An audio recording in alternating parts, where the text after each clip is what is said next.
evening and welcome to Aloud at Central Library. I am so thrilled to introduce Karl Marlantes to you tonight, a writer I greatly admire, and Tom Curwen, another writer I greatly admire. Before, I'll give you a little briefing.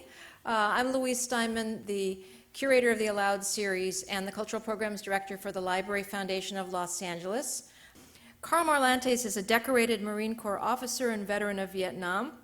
He wrote his novel Matterhorn over 30 years, while also raising a family and working full-time as a business consultant.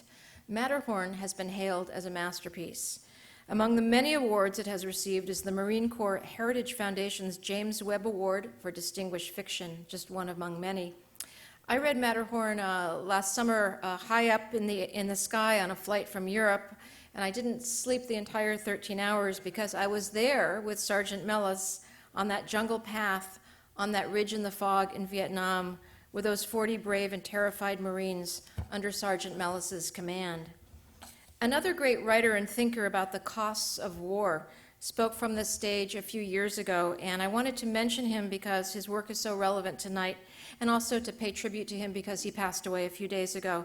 That was the Jungian psychologist James Hillman. And when James was here last, he spoke about his book, A Terrible Love of War. He's writing about the different gods of war, and he writes, Ares and Aphrodite indistinguishable, death and loveliness held in one vision. A German soldier on the Western Front in 1914 dreams, I came into a room and a beautiful, ravishing woman advanced to meet me.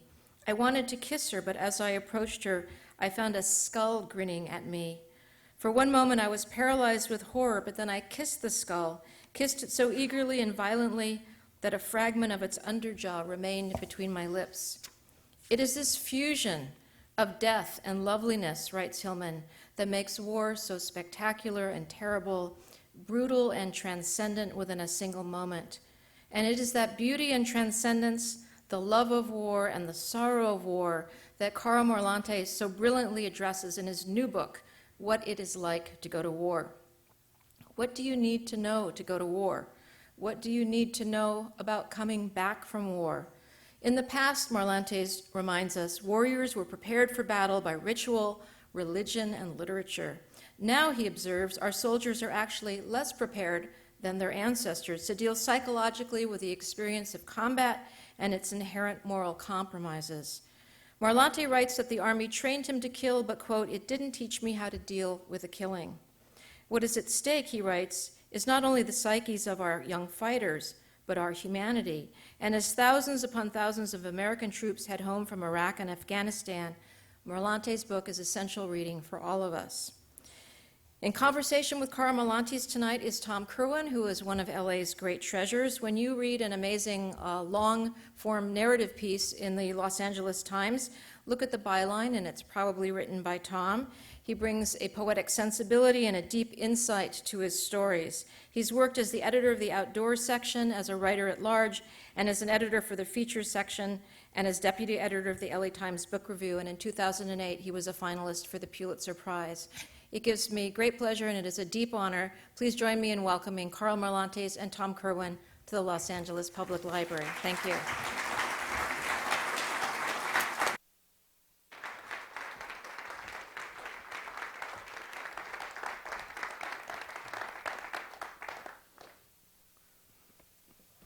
Thank you, Louise. Nice introduction. Good evening. How are we all doing tonight? It's nice to see your faces, nice to see the gathering here. Credit here, of course, goes to the Library Foundation and to Louise for bringing together such a wonderful evening event, such as tonight, and what she does twice a week at the library here. It's worthy of all of our support here, and it's nice to see that we have it tonight. What a great introduction, that a very stunning bit of writing by James Hillman. And as I was listening to that, I was thinking about Karl's books. And if you don't know these books, I really do recommend them. They're really quite extraordinary. And I sit here with these books, listening to that introduction and just sort of thinking about how searing Hillman's words are, and I add it to Karl's words as well. I read these books, and as we all do, we sit back, we read in our living rooms or in our bedrooms, wherever we're reading, on the buses, and we think about who the people are that have written these books. And to suddenly be in Karl's company and to sit beside him and watch and listen to him on the stage here, you suddenly get the impression that this guy has been through an awful lot of living in the course of some 50-odd years. It's really quite remarkable what he manages to pack into these books and the experiences that he's had. Karl and I first met earlier this year at the LA Times Festival of Books, and we were on a panel there, and he was talking about Matterhorn at the time, and I had the chance to ask him a question, and I'll turn that question over to him tonight to begin with. I'm always interested in how writers begin their work. What is it that they keep as a touchstone to get them into the various heavens and hell that they get into in their fiction and in their nonfiction? And Karl mentioned as we were talking there that he keeps an object there by his desk, two objects perhaps, yes. by his desk as sort of a touchstone that takes him somewhere when he thinks about them. Yeah, it's a pair of boots. That's the two objects. And they were one of the pairs of boots that I wore in Vietnam. I'd worn another pair out. You do an awful lot of walking. And these boots, after you're in the jungle and you are no longer a rookie, they change color. They turn almost white with being bleached by the sun and constant exposure to water.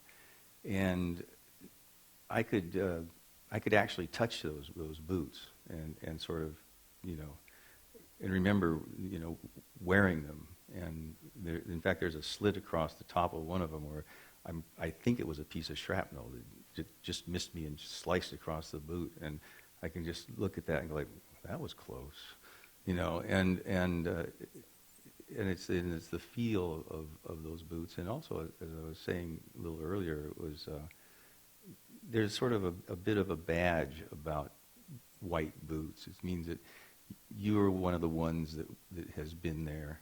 You have walked the ground, and it's something that I feel proud about. That I did share that experience with some amazing, wonderful people, and the boots bring me back all the time. And what's interesting is that you are still walking that ground. You were in Vietnam for how many years? Well, I was there 13 months. 13 months. Yeah. Seemed like a lot of years. And this was 1967 to 1968. 68, 69. 68, 69. Yeah. And you're still walking that ground. Yeah. I think that I hopefully am about done, having gotten both of these books out. But I had a lot to deal with, and one of the things that I wanted to deal with, which I dealt with in Matterhorn, was I just wanted to tell our story.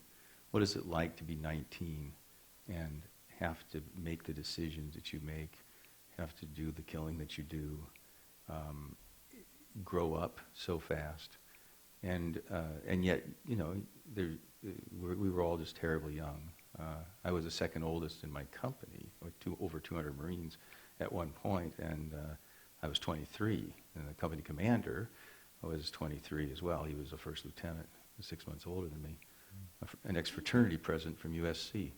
And then it goes from that to running a company in Vietnam. I mean, it's incredible. So that was what was a lot of the motivation about Matterhorn. And then the second book was, I had my own demons to deal with, and one of them that was very influential in getting me started writing this is that I had been involved in an assault on a fortified position, very steep hill, and some NVA soldiers were up above us, and they threw hand grenades down at us, and we were hit by the first two, and I was knocked unconscious, and one of my friends was fairly badly wounded. He lived, and there were just three.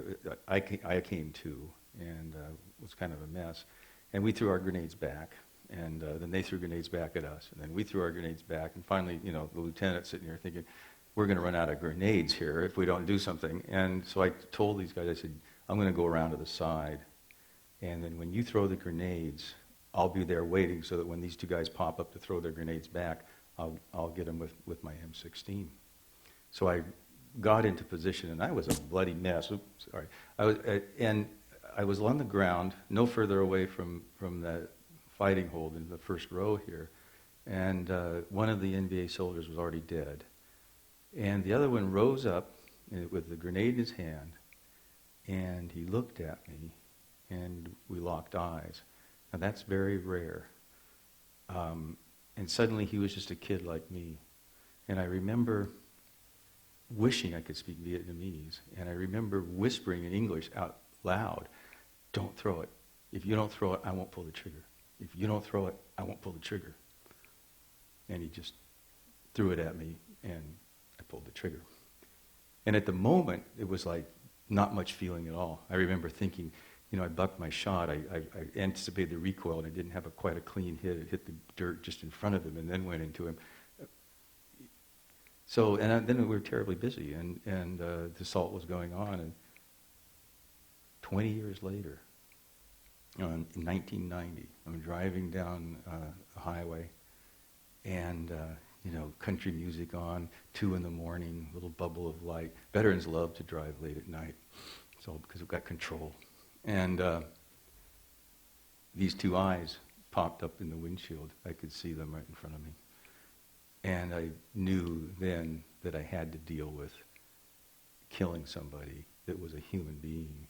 And the way that you get around it, and the way all decent people get around it, is that you, for a moment, just think of them as some kind of an animal, some kind of a different species who's trying to hurt you and your friends.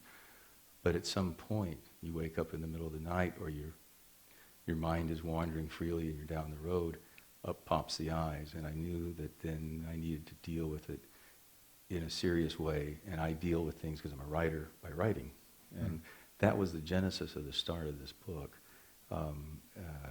trying to deal with what is in fact something we don't talk about in this culture, which is that we were all raised to be decent people, Judeo-Christian traditions, and thou shalt not kill.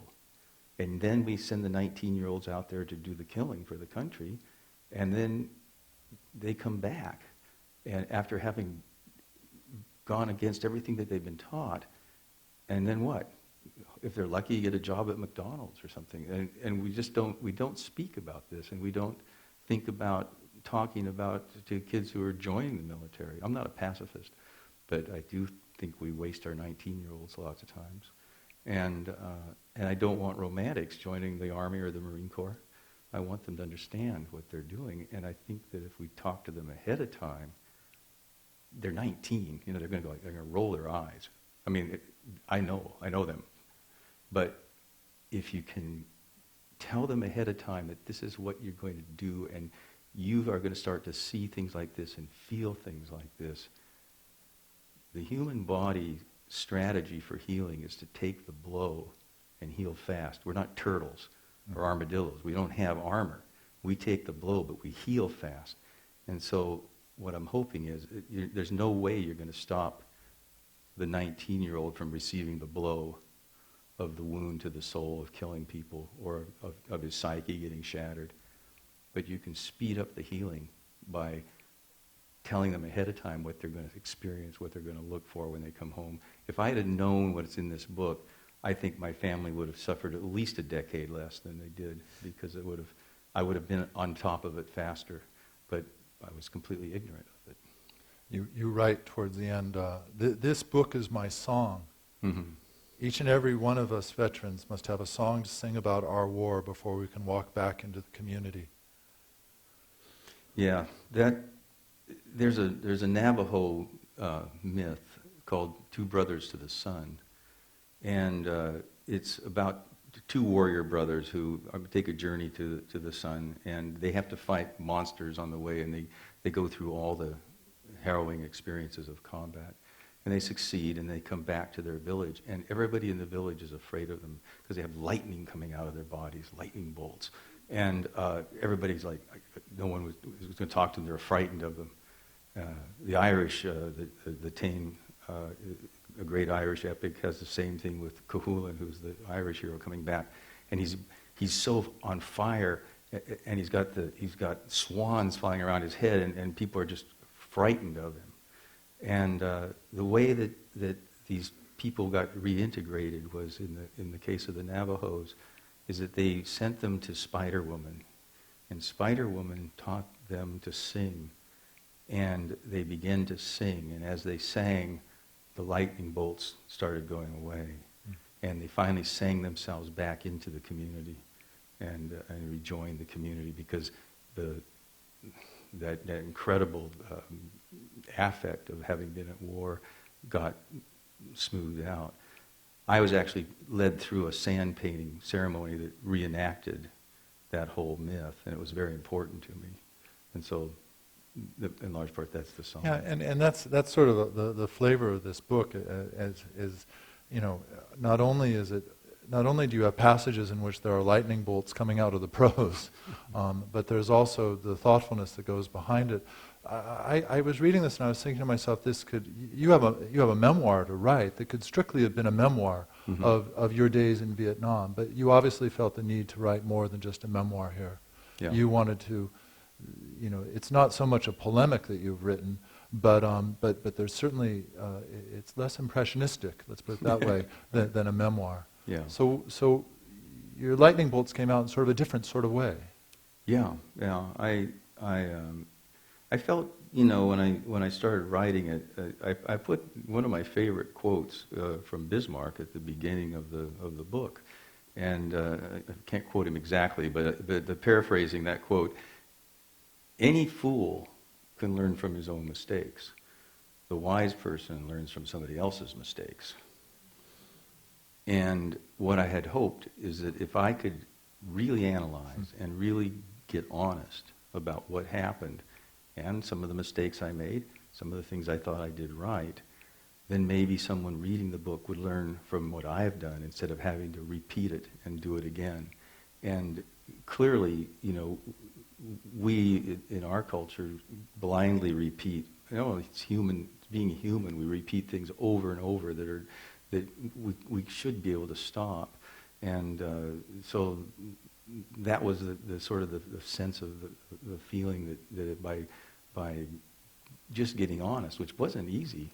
I mean, Yeah. there's stuff in there. It's like I got my wrist slashed, and I didn't want to write about it because it wasn't very pleasant. But I thought, if you're not going to do this right, then write a memoir. And there's 1,000 memoirs, and and so what? Because the experience of war is pretty much the same for everybody. Different hills, different enemies, but the experience hasn't changed since Odysseus in reality. But it's what are we thinking about it today, given all the changes that have happened in our culture. And I guess before we get into that side of the book, just to give you a sense, a flavor of the book here, and so it's just not sort of this theoretical conversation of sorts about heroism and valor and the role of the warrior in today's society. To give you a sense of Karl's gift as a writer, I wanted him to read a passage here that is not only sort of harrowing in its own right, but also is pretty revealing unto his character. The value of this book is this man has been through this experience and is not bashful in sharing that with us. This is the passage about utter. This is a pseudonym, but this was another assault on a hill, and by this time I had left the platoon. I'd been promoted to company executive officer, which means that you're like the vice president, and they stick you at the back of the column and the skipper's at the front, and so if he gets killed, then you're not going to get killed. And basically, you do the odd jobs, administrative, out in the field. I mean, it's not you don't have a typewriter, but that was the position that I'd just been promoted to, and my old platoon had gone into the assault, and I couldn't stand it. I love these guys, it's just that simple, and I couldn't stand to see them going into an assault without me. And since I didn't have anything to do, I just turned to the skipper and said, I got to go with them, and I didn't care what he said anyway. I went with them. And in the middle of this assault, one of the kids went down uphill from us. Since I didn't have anything to do, I decided to go after him, and this is the section that I write about that. I threw myself against the hillside, so steep here that both of us were actually standing, leaning our backs against it, looking out over the valley below us. Bullets exceeding the sound barrier made loud sonic snaps over our head, but we were safe in this little cup that protected us. Utter's magazine hadn't been properly seated, causing the bolt to hang up on its forward edge, a common problem with the M16. I cleared it for him, fired a short burst, and handed the rifle back to him. I asked him where his squad leader was. He didn't know exactly. Over there someplace. I looked up over the lip of the cup and could see that the brush had been carefully cleared away from the ground up to about knee level. By this time, I'd been around long enough to know this meant a machine gun emplacement. They'd shoot the legs first. When the attacker fell, the bullets would finish him off as the body fell through the kill zone. I grabbed Utter by the shirt and forced his head above the lip to show him the trap, shouting at him not to go up that way, to try to find some way around. He stared at the cut brush. I yanked him down and I told him to stay put. I'd find his squad leader and we'd get a team together and get the gun by flanking it from the left side. Don't go up there. He nodded, still dazed with fear. I made him shoot a couple of rounds. He nodded. He was all right. I took off to organize an attack on the machine gun. As I left the protection of the cup, I saw Utter take off, straight up the hill. I'll never know why. Perhaps he too wanted to be a hero. Maybe he just wanted to show me he was a good Marine. He was 18. My former platoon sergeant, Staff Sergeant Bell, came running around from the opposite side. His radio man, Lance Corporal Putnam, piled into the hillside right after him. Bell, a terrific platoon sergeant, was doing the same thing I was, trying to get the two squads back together, but from the other direction, so the gap was getting closed. I shouted at him, "Utter's just gone up the hill toward that machine gun. Where in the hell's second squad?" He just pointed over his shoulder and leaned his back against the side of the hill, his chest heaving. I saw movement in the brush and heard the sound of an M16, so I knew that Bell and the second squad leader had closed the gap. Then we all heard the enemy machine gun open up. You can definitely tell this machine gun by its heavy popping sound, methodical and hammer-like, unlike the heavy slapping sound of the AK-47 or the tense, high-pitched scream of our own M16s. I heard Utter cry out, "I'm hit." The machine gun kept firing. I looked at Bell and he looked at me. He shook his head, lips pressed tight. I finally said, "I don't have anything else to do. I'll go get him." Bell looked directly at me and he said, "Don't go up there, Lieutenant." I was split three ways. I'd known Utter for months. He was my guy, even though I'd just been replaced. He was hit. I simply wanted to get him before he bled to death. Another part of me was screaming to listen to Bell and stay safe. Then there was the third part. I wanted a medal. That's what Karl has done in this book, in which he's taken these little, extraordinary little vignettes about his experience in combat and tied them on to bigger themes: killing, guilt, numbness and violence, the enemy within, lying, loyalty, heroism, home, the club.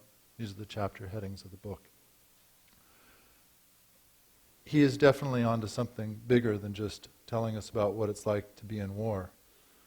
He's into trying to tell us what it's like to go to war, trying to help us understand that complicated experience. It's a hard message to get out, isn't it? Yeah, I have the feeling of trying to turn the Queen Mary, but I'm a 7 horsepower Johnson on the bow, It's just, it's the culture. It's very difficult.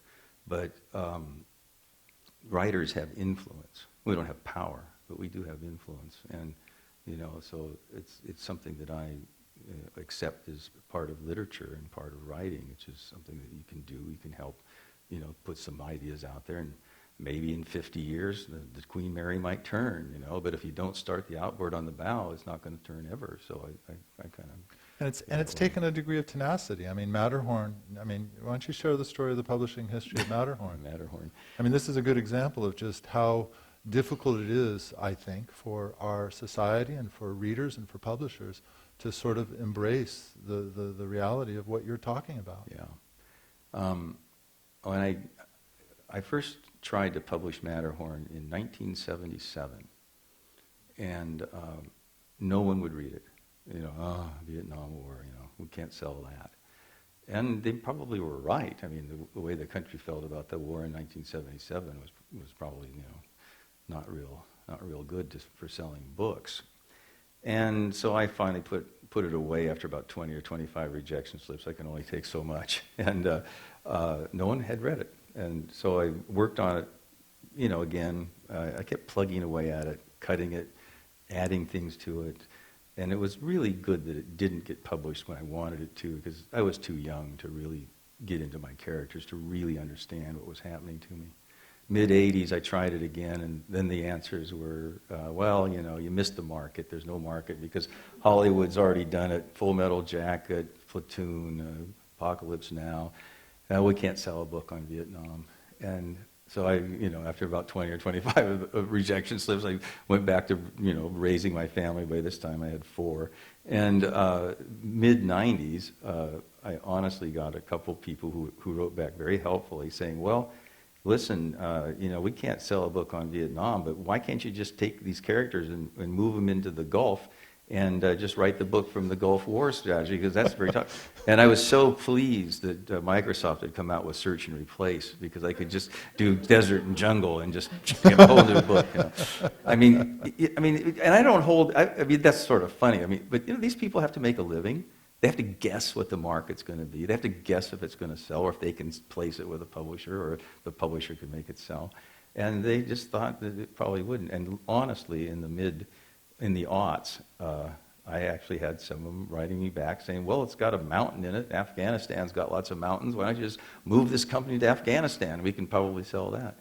So 35 years, finally, a little tiny outfit in Berkeley, California named El Leon Literary Arts, 2 people, nonprofit, published it. My pay was 120 free copies. And they made a run of 1,200 books. And it got into the hands of Morgan Entrekin from Grove, and there it is. And you kept us in Vietnam. Yeah. I did not. The typical thing for writers is, write what you know about. There'd be nothing worse than a writer writing about something he has no experience with. Right. It's just, you see it. People who have had that experience will just go like, ugh. So I couldn't write about the Gulf. It's interesting, the reluctance. There certainly is. Certainly with Vietnam, there's a stigma. And I think Vietnam sort of sits in our conscience as being sort of the war that I think we're still ashamed of Vietnam in ways that we're perhaps not so ashamed of maybe Iraq and maybe Afghanistan. Maybe it's our culture has changed a little bit, but Vietnam still occupies a dark place in our imagination, and so you decided to throw light on it, in spite of the fact that, some people were saying its time had come and gone. Yeah, no, I think that it's an incredible watershed in our culture, Vietnam. For example, before Vietnam, you couldn't point to either political party and say they're pro-military, they're anti-military. After Vietnam, you could do that.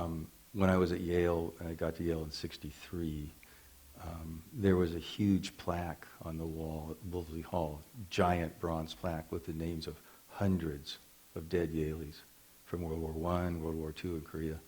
How many Ivy Leaguers are even in the military today? That's Vietnam.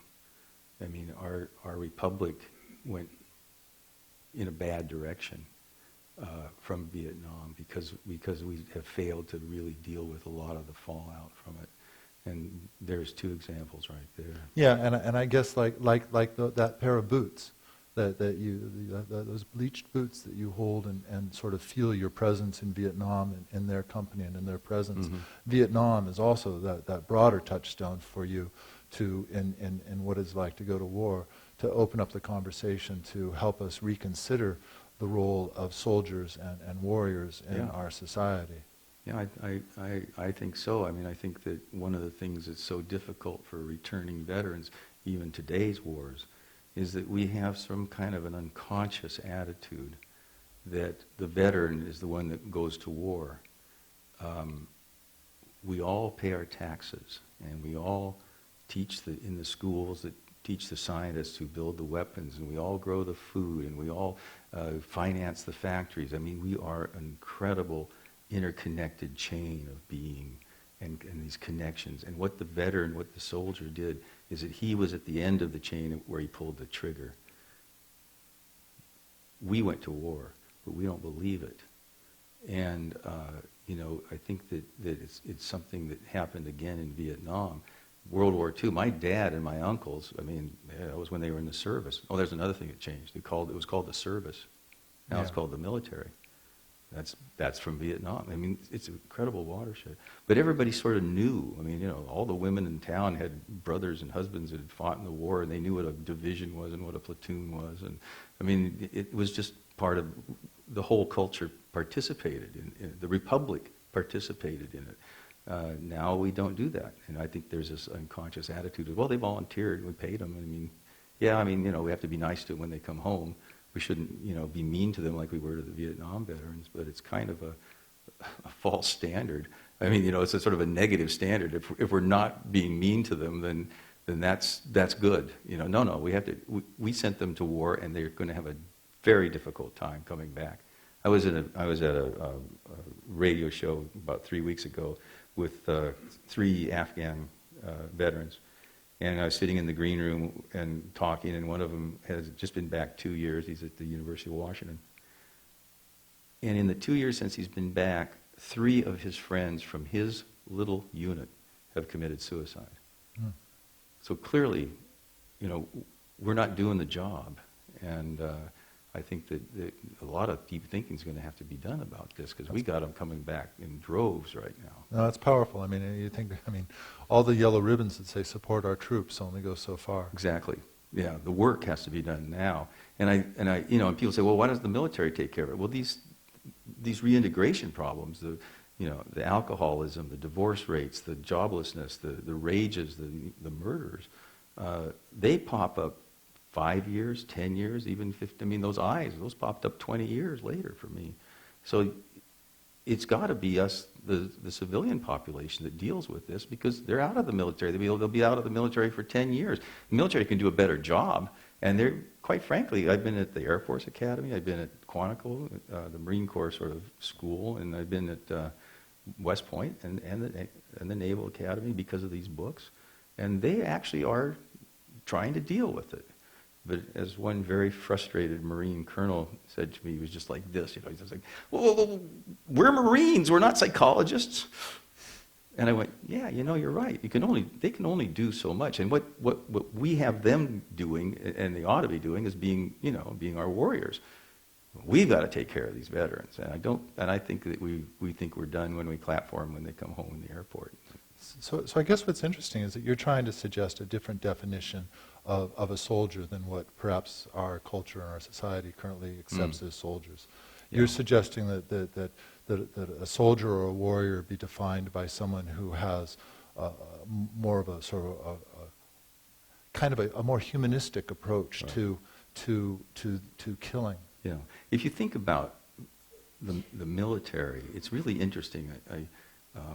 The name's gone right out of my head now, but a famous British historian pointed out that the military is actually one of the great civilizing changes in our culture.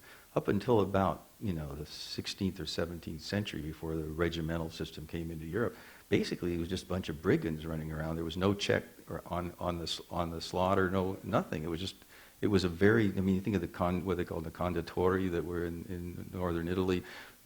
Whoever paid them, they'd kill anybody, and it was only when the state actually had soldiers that were disciplined, that we began to start to control the violence. And that was a step forward. And I guess what I'm writing about now is we can still do better. A warrior, in my definition, is somebody that chooses a side. That's the first thing, they choose a side. And they are willing to use violence to stop someone else from using violence against our side. And they're willing to risk maiming and death doing it. If that definition of the warrior is taken seriously, then when we get in wars, they had better be wars where someone is trying to use violence against us, and the only way of stopping it is to send our 19-year-olds to do it. Mm-hmm. We often send our kids into situations that are murky. And Vietnam was a great example. I mean, what were we, we ended up with body count. Body count as a measurement goes against every grain in a warrior's body. He's there to protect people. That's the ethical warrior. He's not there to kill people. He happens to kill people trying to protect his side. And if you put these kids into situations where they are just there to kill as many enemies as they can, you've already put them into a really difficult spot. How are they going to deal with that? I mean, what was I doing there? And it's up to the adults not to commit them to those kinds of situations. As long as I'm on a roll here. A policeman can't choose sides. He has to be on the side of the law. And it requires a very different personality. 19-year-olds are the best warriors. Can you imagine 35-year-olds? Okay, we're going to take the hill. Wait a second, Lieutenant, let's think about this. Right. They're not going to work. 19-year-old, we're going to go do it. But that's a different animal than a mature man who's a policeman. And what we're doing is that we've got the police who are on the side of the law in situations where there's no law anymore. I mean, at least here in this country, everybody in every state pen in the country says, well, yeah, it's against the law to kill people and steal. We agree. In Afghanistan, what law are we sending our guys over there to uphold? Sharia law, Western European law, tribal law? I mean, it's just like, it's really different. But you almost get the impression that we don't want our soldiers to be informed. That your prescription for a humanist soldier is a prescription for sort of an unaggressive army. That I think is the impression. I mean, we like our 19-year-olds not to know what they're going to fight because they'll fight more fiercely for what they don't know. I think that's wrong. Mm-hmm. Yeah, I mean, but that I think is a common assumption. I think that's an assumption. Right. I mean, the 19-year-olds that I fought with would fight fiercely, no matter what we had talked to them about before, because once you're into it, it's almost genetic. I mean, once you get into combat, you're there to get the job done and to keep your friends alive and to keep yourself alive. And, believe me, the aggression will be there. We are not the top animal on the food chain because we're nice. I mean, there is not a species on this planet that has challenged us. And because we are a very aggressive species. And when you unleash this with young men in particular, but men and women both in the military today, you arm them with weapons and say it's okay, believe me, out it comes. I think we have the opposite problem, which is to not go to excess. But I don't at all think that telling people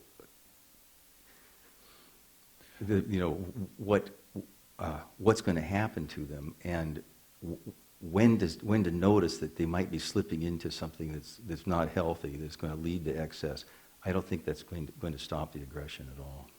I think that's interesting because, of course, as I'm reading your book, I'm sort of following your prescription for this new sort of thoughtful kind of soldier that sort of has a clearer sense of who the enemy is, has a clearer sense of his role in society and what he's fighting for, what he or she are fighting for.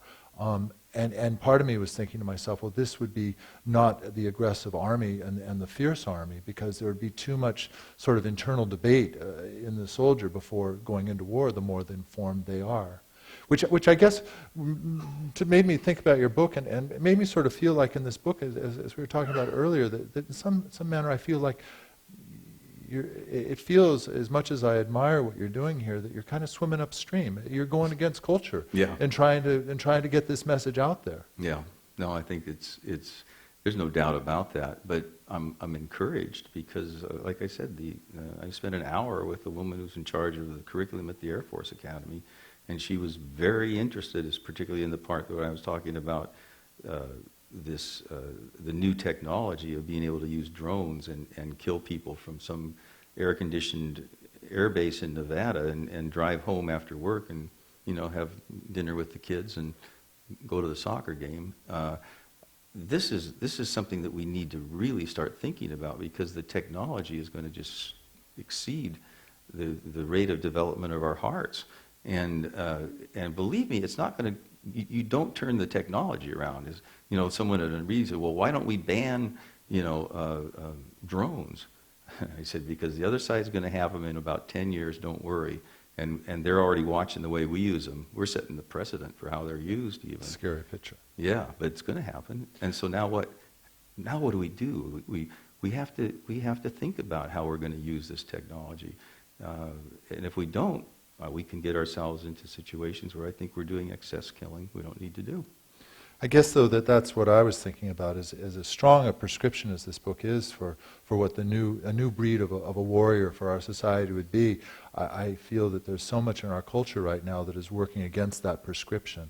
Ours is a culture based on speed, efficiency, and certainly a form of brutality, if not in popular culture, than in our world. Look at our movies. And I was reminded of a friend of mine who was a correspondent from Iraq, and not only is the problem sort of with our culture, but he was painting this picture. He says, he tells the story about how we often think of the band of brothers, okay, and how what a great, Tom Hanks and the sort of progress across Europe during World War II. He says, when I was in Iraq, it was the exact opposite. He said, the soldiers that I was with, they'd go out on their patrols during the day, and they'd get in their Humvees and they'd drive around scared shitless as they'd be going through the streets of Baghdad, and they'd get back into their camp. And they'd sit there on their cots with their DVD players, sit up on their stomachs, and they'd watch movies plugged into their iPods, separated from their band of brothers. Or they would, email their girlfriends back home or talk to them on their cell phones.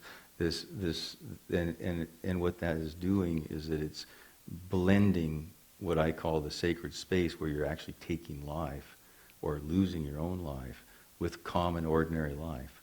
And the more that they become confused, I think the more dangerous it becomes. It just becomes too easy to just say it's part of everyday life. Oh, well, we've got a problem in Yemen. Call up the drone people and take care of it. And it's too easy. So what's the alternative? I think the alternative is unfortunately the old-fashioned stuff, which is consciousness raising through education, through older people talking to younger people. I think that certainly in the military, they can take more time. In their curriculums today, there's, I think, 0 time spent on issues like this. And as I was talking to I wish I could remember her name, General somebody at the Air Force Academy, she was saying, well, even if we had, 6 or 8 hours in the course of a semester on it, she said, I'm going to have to fight a major battle because people are going to say it's a waste of our cadets' time because we got to teach them this and this and this, and this was all technical.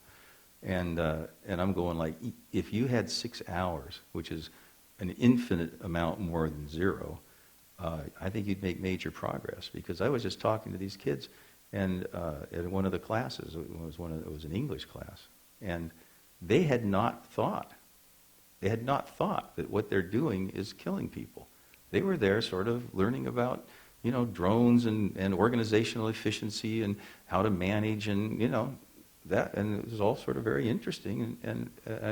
But I was kind of amazed. I said, what you're really doing, you're using this technology to kill our country's enemies. And that's what you're really doing. And I don't care if you're a clerk or if you're a truck driver, you're part of that process, the thing I just started off with. And they're just closer to the end of the spear. They hadn't thought about it. And I don't think that's good because they're going. I had a friend wake up about 5 years ago. He was an Air Force pilot, and typical of Air Force pilots. I mean, in today's, even back in Vietnam, the technology had gotten to the point where he didn't even see anybody that he was killing. And he pickled a load on a village that was a target that was, an assigned target, and he did the job, and he flew back. And 5 years ago, he woke up screaming in the middle of the night, realizing that he had probably killed innocent people that weren't combatants. It'll come and get you. And I think that we need to just make sure that people know it, and as well as our leaders know it. I mean, I think that it's grow up, you guys. I mean, that's just that simple. Grow up. We need more adults. And I guess what strikes me is that behind all this, sort of sitting in the wings, is our sort of peculiar relationship to our own mortality, to killing, to death. I mean, soldiers are there to kill people, and are trained to kill people. Yeah. And we don't want to have to address that. No, we don't want to deal with death at all. I mean, I told this joke in the book, but I used to work in India, and I was having drinks one night with one of my managers at what's called the Bengal Club in Calcutta, and he leans over the table and he looks at me and he says, "Marlantes," he says, "you Americans are the only nation on the planet that thinks that death is an option." And I thought, well, yeah, I'm insured. No problem. And our culture does not deal with it. Our culture does, even our own religion, it has, dark sides. I mean, you have the Jewish Bible and the Christian Bible. There's dark stories in there, dark stories of, torture, and I mean, the crucifixion is an ugly thing, but we don't want to do that. We want Christmas. And in the same way that drone pilot who lives in that suburb outside of Las Vegas, Nevada, can go to work and clock in at 8 o'clock in the morning and clock out at 5 p.m. after sending a drone over some village in Pakistan. Right. In the same way that individual is distanced from war, our culture is distanced from war. Yeah, I think and the same pernicious effect occurs between his internal psyche and the culture's psyche. Yeah. No, I think that obviously the military is part of the culture. It's an increasingly isolated part of the culture. And it's that isolation that's the problem. I mean, how can someone come home if the people that are home sort of feel like, well, we don't want to hear about what you did over there. Right. We have this code of silence, and I mean, in my own family, I didn't know until I was 50 that my father was in the Battle of the Bulge. I was 50 years old when he finally sort of coughed that one up, and it was like, Dad? Well, yeah, he never asked me. I mean, I got stories about how he got drunk on Calvados in Normandy, and, those kinds of funny stories, and the time that they loaded the troop ship backwards, Right. We can handle that, but the culture does not want to handle death and dying, and so we don't. And I think that it impedes our ability to wage war more humanely. And people say, well, that's ridiculous. I said, no, that's not ridiculous. We have made progress. I mean, we basically have eliminated slavery. 200 years ago, you and I could have had a debate, and half of the audience would have been on one side or the other, that it was absolutely a normal thing. Right. And we're never going to get rid of slavery. Right. Well, we have. And we can move forward in war. Like I said, I think the way it's going to happen in the future is we're going to have to think more like police. And then, who is the world's cop? That's another problem. At this point, I'd like to have Karl read one more passage out of the book, just to give you a sense of the full sort of journey that this guy's gone through in the course of his life. And while he's reading this passage, I'd like you all to start forming your own questions. We'll have a microphone going around, and so please join us. But this is indeed sort of full circle, and gets to sort of the issues of ritual that Karl's talking about, if not before war, then in this particular case, after war. It's only a pity that he had to do this among himself and with his family, and not perhaps in a more communal setting with the world. The veterans are isolated. This was after I had figured out that I had PTSD, and one of the great VA counselors, a guy named Larry Decker, who lives up here by Santa Barbara, had said to me, he said, I've never seen anybody get through this without some kind of a spiritual component.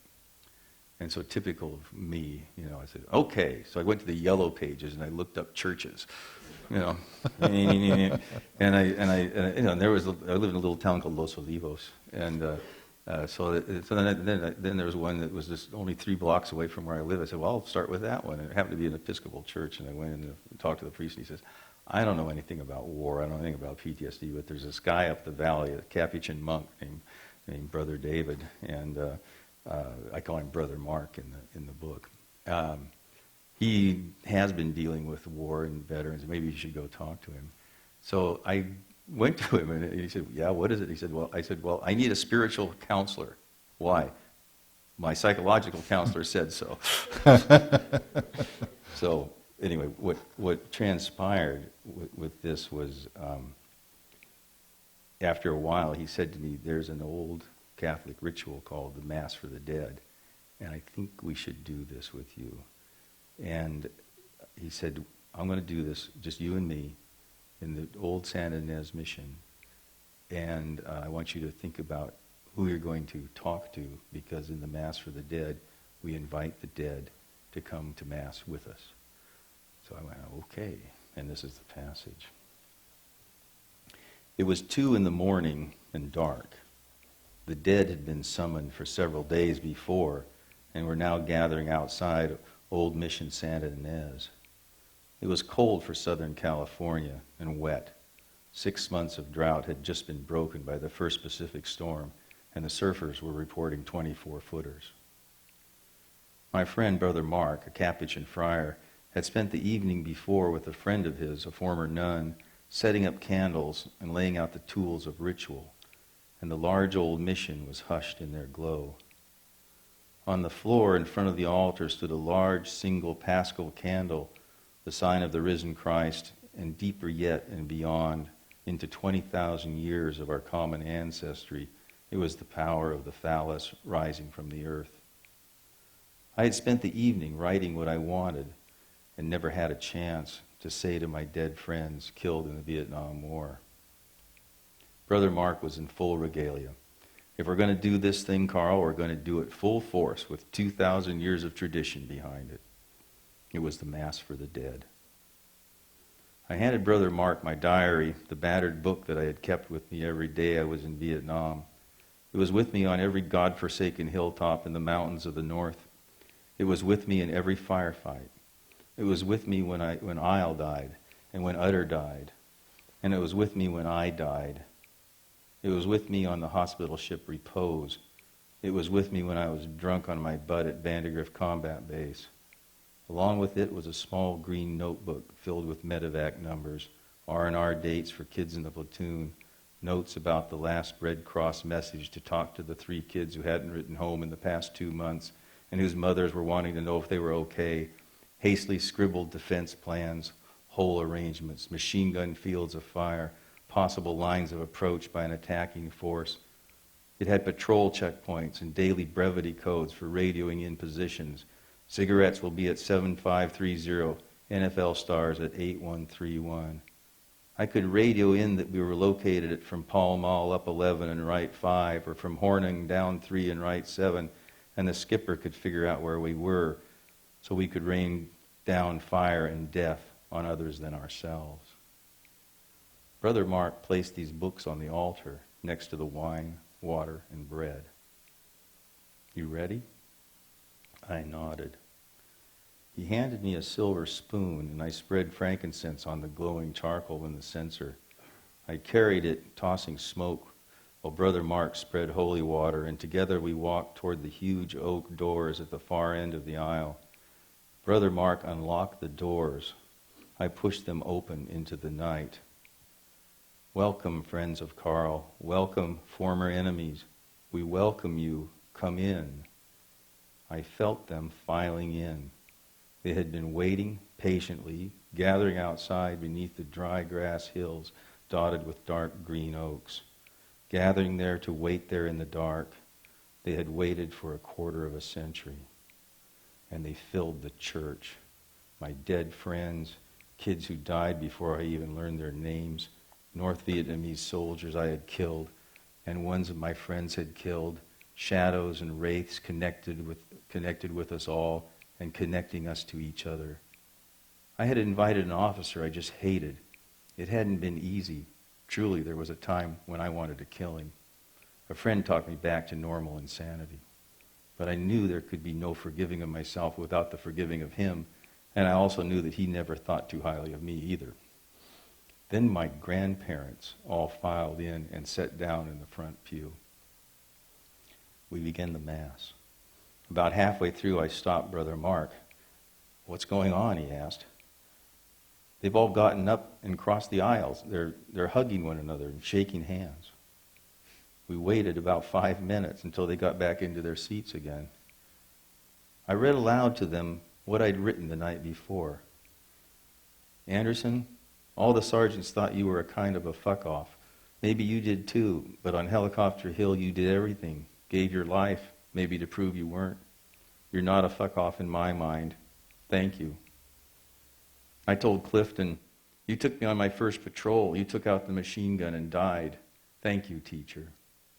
All I'd learned from Clifton probably saved many others long after he died.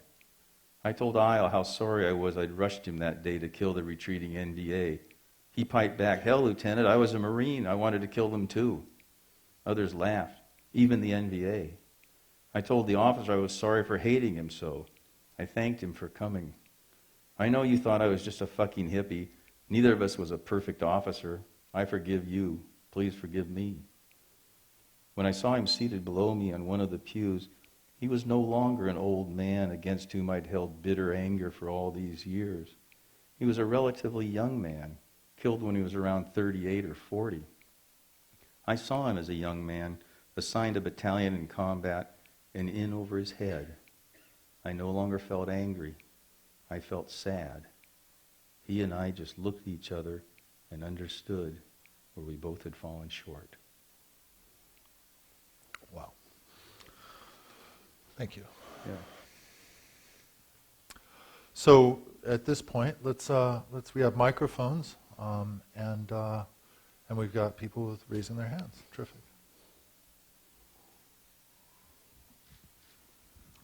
Thank you. This is an amazing discussion. I'm curious, we've generally been removed from the experience of warfare, at least for the last 10 years, if not 30 years. What effect do you think the draft had on the national psychology behind warfare during Vietnam?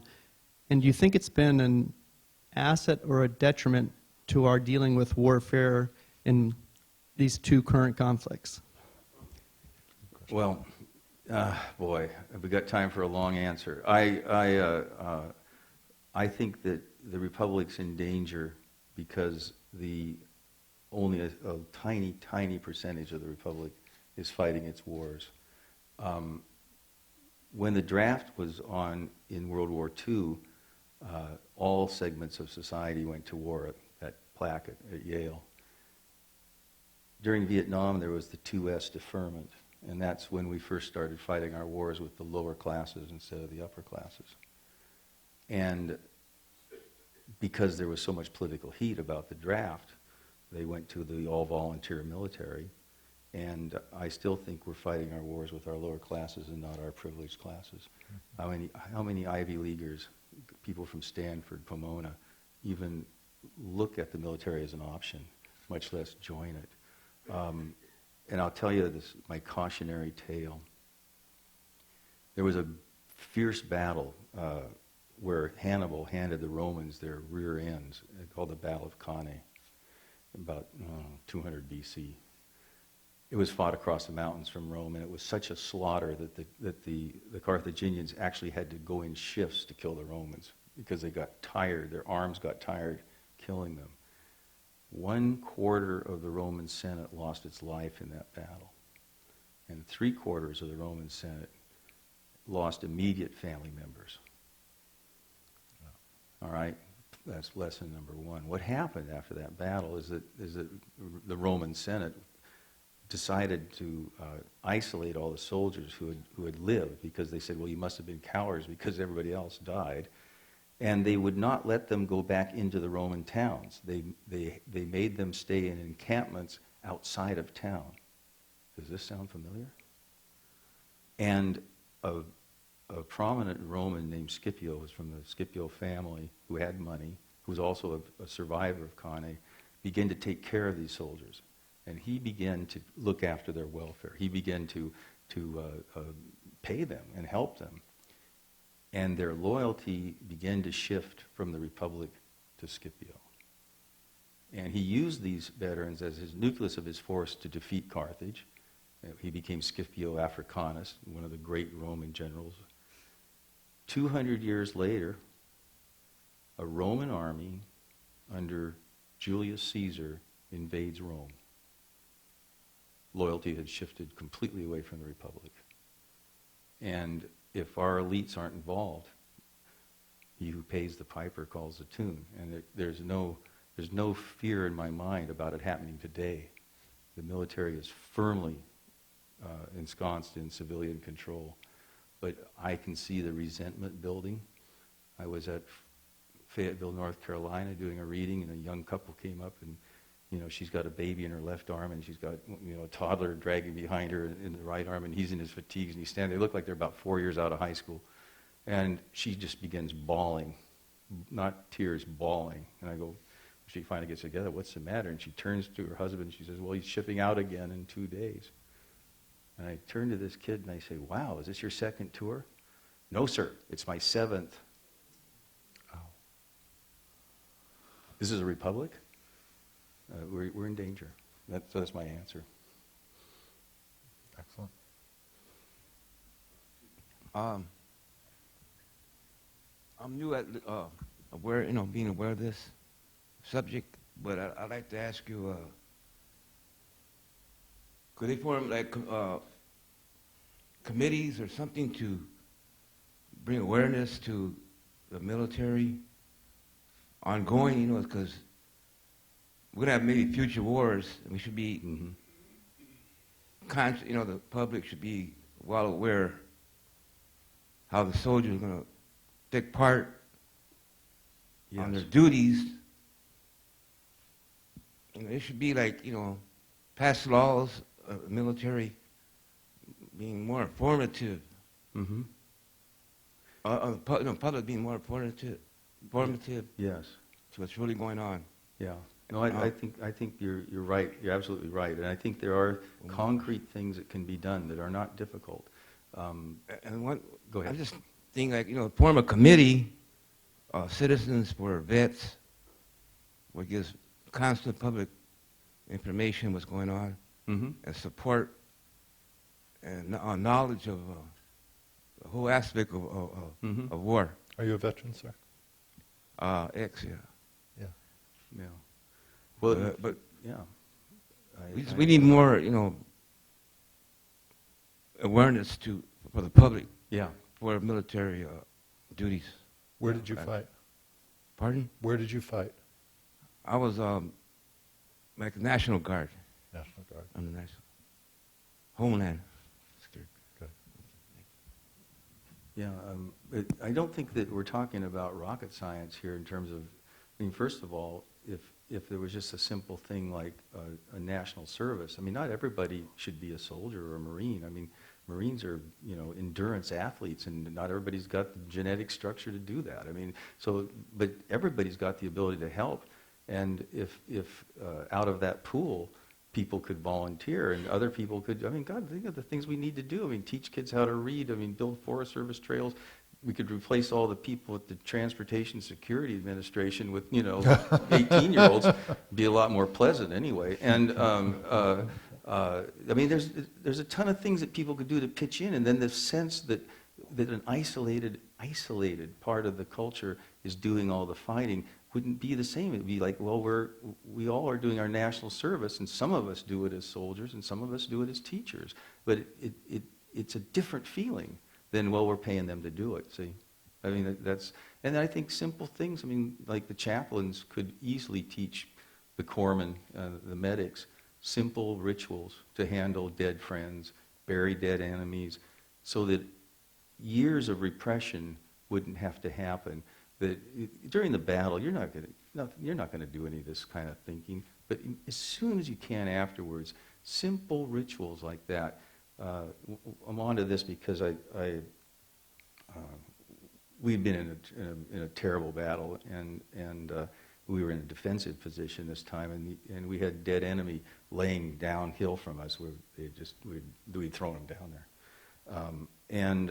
I was coming around inspecting the holes, and a couple of the kids had ears in their helmets. They had cut the ears off of the dead in front of their hole, and they had big rubber bands around there with their helmets, and then they stuck their ears in there. I mean, these are 18-year-olds, 19-year-olds. It's sort of like Letterman sweaters, and you get darn numb, And I wasn't even angry with them, but I just knew that you can't have this. And so I just said to them, I said, look, I know they killed your friends. I know, but you killed their friends, and you killed them. And I said, you just can't do this. So I punished them by making them take the ears off their helmets and then going and burying those bodies. Now, this wasn't trivial because it's not just hard work to dig a grave, but we were still getting shot at. And so they were down there digging a grave under fire. It was pretty sporadic. I wouldn't have sent them down there if it wasn't, but it was scary. And they both started crying. And I remembered that. By God, it didn't make them any worse Marines that night. We still had a heck of a fight on our hands, and they did just fine. Yeah. But I have a feeling that touching that at that moment probably helped them later. No, it's a good question, because I certainly read this book and I wonder where Karl's going to go next. Because there's such passion and advocacy in this book that it almost begs to go beyond the pages itself. Another question? You discussed, briefly mentioned the predator situation where it's really getting to the point where it's just a video game. Mm-hmm. And this is a real evolution from hand-to-hand combat to a video game. Mm-hmm. And I wonder whether you've thought about the implications of this on the culture level. We're not going to have any more hand-to-hand combat. Hardly, it seems like. We're just going to have video games, and we're going to accomplish the same thing. I mean, that seems to be the cultural view, the cultural perspective, and I wonder what significance that has on the national psyche. Does it mean that we don't need an excuse? We won't need an excuse? We won't need a pretext? We won't need a Tonkin Bay resolution? Mm-hmm. Or whatever in the future? Right now we're going around the world just killing with impunity.